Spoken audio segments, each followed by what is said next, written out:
wa min indillah. Nabi Zakaria nanya, setiap ketika bolak-balik Nabi Zakaria kepada Maryam, oh Maryam, kau telah makan apa? Kok aku nengok kau selalu kenyang gitu kan? Dari mana kau mendapatkan makanan ini? Qalat huwa min indillah. Apa dikatakan? Ini makanan langsung dari Allah Subhanahu wa taala.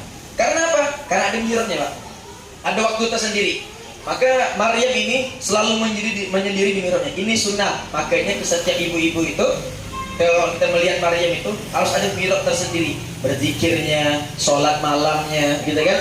Makanya kita jangan pernah mengharapkan anak kita soleh dan soleha kalau kita sebagai orang tua tidak mau menjadikan soleh dan soleha.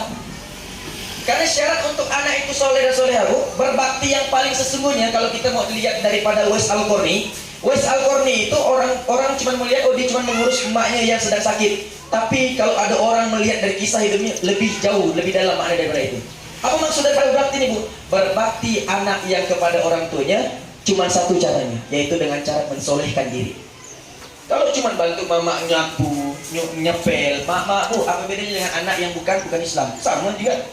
Betul lah, ya kan? Ketika dia nak betulkan tempat tidur, nak bersihkan ini, sama. Tapi apa yang menjadikan nilai plus setiap anak-anak yang baik ini? Yaitu dengan mensolehkan dirinya.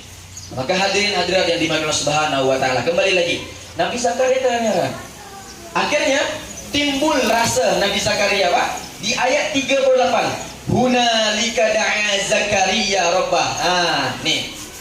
Sekedar informasi, Nabi Zakaria, Pak, Bu, itu sudah lansia, lanjut usia, udah berubah, udah tua. Begitu pula dengan istrinya sudah tua.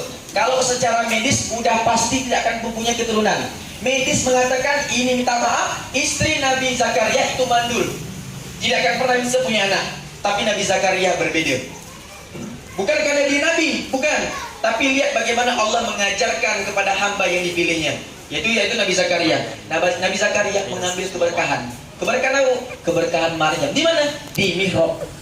Jadi Nabi Zakaria, Bu, dia sholat. Beliau sholat di mihrabnya Maryam.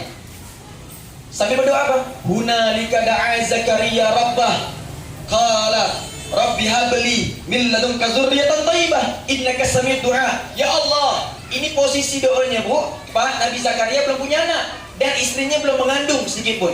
Jadi kan, Nabi Zakaria udah bilang, ya Allah, aku kepingin, ya Allah, berikanlah aku anak, gitu kan? Berikan aku anak yang soleh, yang sesuai dengan apa yang Kau mau, ya Allah. Jadi kan, yang ada di sisimu yang sangat terbaik. Lihat, Bu, perhatikan. Tatkala ketika dia 39, fanadatsul malaikah qaiman yusalli. Jadi kan, tiba-tiba, Bu, Nabi Zakaria ketika sholat, bukan di luar sholat ya, tapi ketika sholat itu qaimah. Apa qaimah? Qama yaqumu qiyaman, lagi berdiri. Yusalli fil mihrab, lagi sholat di mihrabnya Maryam. Apa yang terjadi, Bu? Annallah yubashshiruka bi Yahya.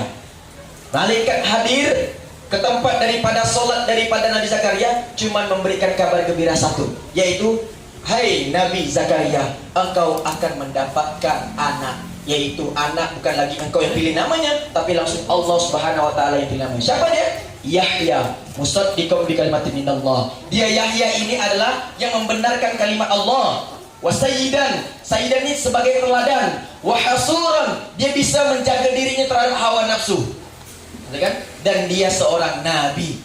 Nah, gitu. Sekarang kita belajar di sini, kita ambil hikmah di sini, Pak. Bu, bukan karena nabinya, tapi karena Nabi Zakaria ini, Bu, seorang hamba Allah yang meninggalkan pendapat manusia. Nah, ini. Jadi kalau ada manusia yang mengatakan, "Woi, anakku ini nakal, mana bisa jadi ulama? Tapi yang macam ini, mak pun macam gini," kan? Udah tinggalkan pendapat manusia, kembali kepada Allah Subhanahu wa taala. Bayangkan, Bu, pendapat manusia saja mengatakan ini tak akan pernah punya anak. Tapi Nabi Zakaria tidak mau mengambil pendapat manusia, tapi minta kepada Allah, memohon kepada Allah, bukan dalam keadaan di luar sholat, Bu, tapi di dalam sholat. Bisa kapan? Ketika iyyaka na'budu wa iyyaka nasta'in ihdinas siratal mustaqim. Ayat 5 dan 6 ini, Bu, berdoa. Apa artinya itu, Bu? Iyyaka na'budu wa iyyaka nasta'in, ya Allah, hanya kepadamu lah kami menyembah dan hanya kepadamu lah kami minta pertolongan. Artinya, sebelum kita minta kepada Allah yang banyak keinginan kita nih, perbaiki dulu kita punya ibadah. Perbaiki dulu kita bagaimana cara kita menyembah kepada Allah Subhanahu wa taala. Baru boleh kita minta ihdinas siratal mustaqim ya Allah. Ini kan permintaan yang terbaik ya Allah. Tolong berikan jalan. Dan ini maknanya luas, Bu. Dan di sini ketika ini Nabi Zakaria berdoa dalam hati, ya Allah, kepingin punya anak ya Allah, berikanlah ya Allah. Qala rabbi habli min ladunka dzurriyyatan thayyibah innaka sami'ud du'a. Gitu kan? Artinya di sini tiba-tiba langsung diberikan. Nah, sekarang kita fokus kepada anak, Bu. Itu tadi sebelum mempunyai anak, ibu-ibu bisa buat program dengan suaminya ataupun istrinya gitu kan, udah bernazar, dilus-elus gitu kan. Nih aku nazarkan ya Allah, anak ini akan menjadi anak yang soleh. Kalau laki-laki ya itu akan masuk pondok ya Allah. Kalau perempuan juga masuk pondok ya Allah. Tolong kau bimbing ya Allah. Tapi ketika udah lahir gimana nih, Bu? Caranya gimana? Lihat Nabi Yahya. Nabi Yahya. Tadi ketika di Mukadimah surah Maryam ayat ke-12. Apa kata Allah Subhanahu wa taala? Ya Yahya, khudil kitaba biquwwah. Duhai Yahya, bukan karena seorang nabi, tapi ini masih anak-anak ya. Ya Yahya, khudil kitaba biquwwah. Khudh. Ya kan? Akhadha ya'khudhu akhzan. Mengambil. Ambil dengan kuat gitu kan? Dengan babi kuat tadi, kitab kuat tadi, dia memegang Al-Qur'an, buku pedoman yang paling terbaik. Kenapa, Bu? Kalau anak yang udah sedari kecil megang Quran, berinteraksi dengan Quran, apa yang Allah katakan? Wa atainahul hukma sobiyya. Allah akan berikan dia pemahaman hikmah ketika dia masih sobiyya. Apa sobiyya? Ketika masih anak-anak. Jadi kadang-kadang, Bu, gitu kan, untuk melatih anak kita menjadi para ulama, alim itu bukan terkadang, tapi selalu para ulama-ulama itu selalu yang namanya dididik sejak awal. Iya, syaratnya ada, Bu. Ini, Bu, Quran. Nah sekarang amalannya gimana, Bu? Kata Nabi SAW, ada anak, ya, ini anak seperti ini nih, Bu. Ibu tolong biasakan habis ini, gitu kan, baca 2 surah aja, baca 2 surah. Barang siapa yang membaca 2 surah ini, maka anaknya itu akan dijaga oleh Allah sampai dia mati, tidak akan pernah berzina. Nah ini amalannya mahal, Ibu. Amalnya mahal, luar biasa nih, masya Allah, tabarakallah. Apa yang didoakan, Bu? Apa yang dibaca di sini, Bu? Ketika dia yang namanya nakal, misal contoh nakal gitu kan, bukan nakal ya. Sekarang jangan bilang anak nakal, tapi aktif. Karena kalau nakal beneran. Gitu kan? Nah, nanti gue jatuh, gitu kan? Itu diumpahkan anak jatuh. Ya, nak, jangan lari biar tak ada jatuh, gitu kan? Atau nak, jangan lari, gitu kan? Gitu kan?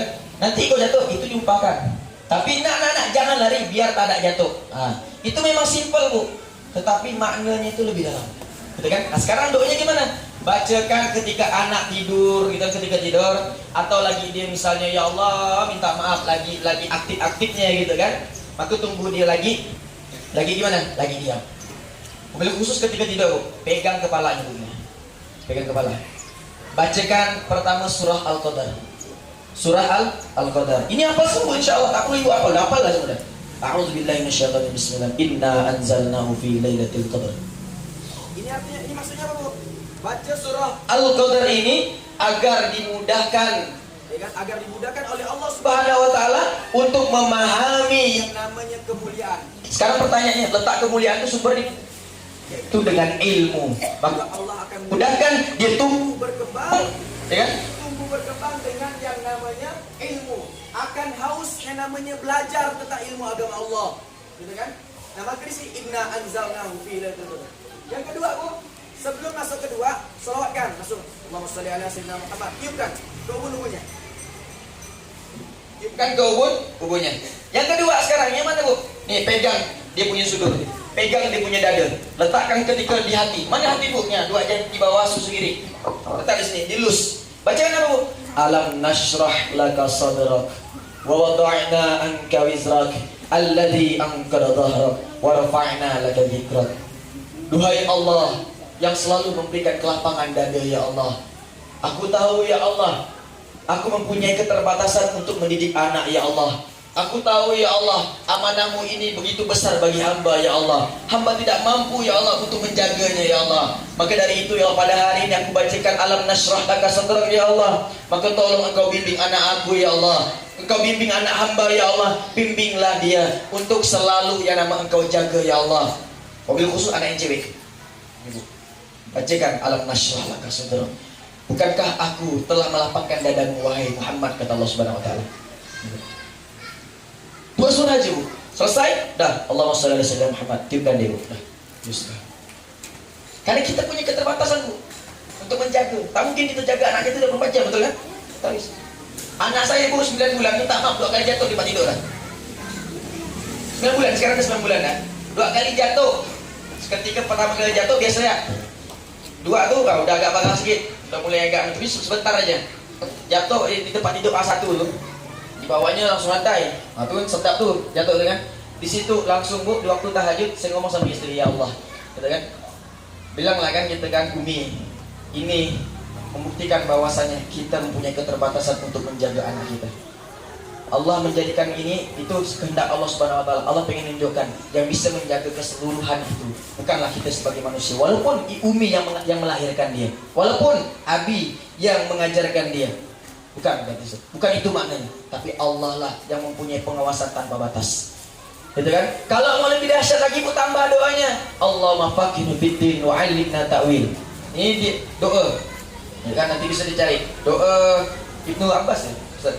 Nah, itu kan apa diajarkan oleh Rasulullah agar dia faqih fid-din, agar dia betul-betul bisa menguasai berbagai macam-macam daripada ilmu. Nah, hadirin hadirat yang dimuliakan Allah Subhanahu wa taala.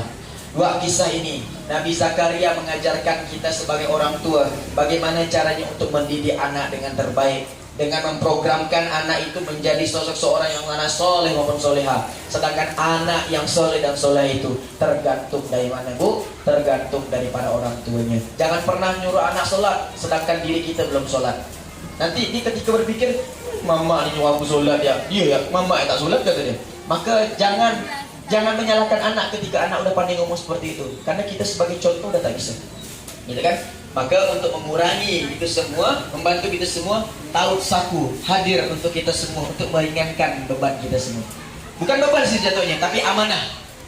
Amanah. Ini anak-anak Masya Allah luar biasa. Sampai di balik Bu belum ditetapkan hukum, belum ditetapkan hukum. Tapi anak-anak seperti ini bisa kita didik menjadi apa tadi? Wa atainahul hukma sobiyya.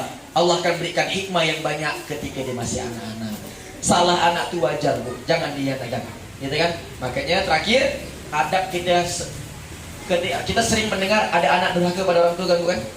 Tapi dalam ilmu parenting Bu, dalam ilmu parenting jangan lupa ada orang tua yang durhaka dengan anak. Ada orang tua yang durhaka dengan anak. Jangan seperti teman kok anak salah, anak durhaka jadi maling kundang. Ah, ini agak berat. Tapi jangan lupa dia nakal karena siapa? Dulu pas dia nakal, kita apakah kita pukul, kita bentak dia, kita maki dia. Maka ketika besar jangan heran dia melawan kita. Maka Nabi SAW mengajarkan ketika ada anak buat salah, nah ini kayak gini nih. Nah, contohnya kan, ini anak ini jangan langsung gitu kan. Maka posisikan diri kita untuk nasihatkan dia seperti ini. Nah, sehat dia nak ya. Nak salah nak gini. Jangan pernah kita menasihati anak kita dalam keadaan begini. Seakan-akan kita tinggi. Ini bukan. Nanti dia besok-besok budi dia berakal. Udah, mental lah tu. Mental lah dia ngomongkan. Okey, pertama dia takut, tapi nanti dia akan melawan. Nauzubillah min dzalika. Maka anak-anak seperti ini pun dijaga dengan cara menasihati. Ala Rasulullah SAW. Mungkin itu saja yang bisa sampaikan pada waktu yang singkat ini. Mudah-mudahan Allah menguatkan kita sebagai orang tua yang telah Allah berikan amanah yang besar berupa pasangan dan anak. Mudah-mudahan Allah membimbing kita di atas jalan daripada Nabi Muhammad SAW. Selalu jalan yang kita ikuti uswatun hasanah Nabi Muhammad SAW. Bagaimana mengajarkan anak, bagaimana untuk menjalankan amanah yang paling terbaik, yaitu anak. Wa'lamu annama amwalukum wa auladukum fitnah. Ketahuilah harta dan anak-anakmu itu adalah fitnah, ujian, cobaan bagi kita. Kadang-kadang anak itu bisa menjadi jembatan kita masuk surga, tapi juga bisa menjadikan diri kita masuk neraka. Maka nauzubillah min dzalik, program ini sangat yang paling penting. Inilah program Saku yang untuk sama-sama kita mempunyai visi misi, yaitu menjadi lembaga pendidikan tahfiz yang mampu mencetak generasi penghafal Al-Quran dan berakhlak Quran. Yang paling penting dulu berakhlak Al-Quran. Bagus anaknya, kita kan ngomong sama orang tua itu bertata krama, tidak kurang aja. Itu harapan kita insyaallah. Ya Bu ya. Itu saja yang saya sampaikan pada pagi hari ini. Mudah-mudahan keberkahan untuk Bapak Ibu semuanya, kita semua di sini. Mudah-mudahan anak cucu keturunan kita menjadi hafiz Al-Quran, dan kepada Allah dan Rasulnya, mencintai Nabi Muhammad SAW sebagaimana sahabat mencintai Nabi Muhammad SAW. Dan mudah-mudahan Allah kuatkan para ustazah kita ini dalam menjaga anak-anak kita menjadi anak yang berguna di masa yang akan datang. Amin. Amin ya rabbal alamin. Demikian, subhanakallah wa bihamdika, asyhadu an la ilaha illa anta, astaghfiruka wa atubu ilaik. Wassalamualaikum warahmatullahi wabarakatuh.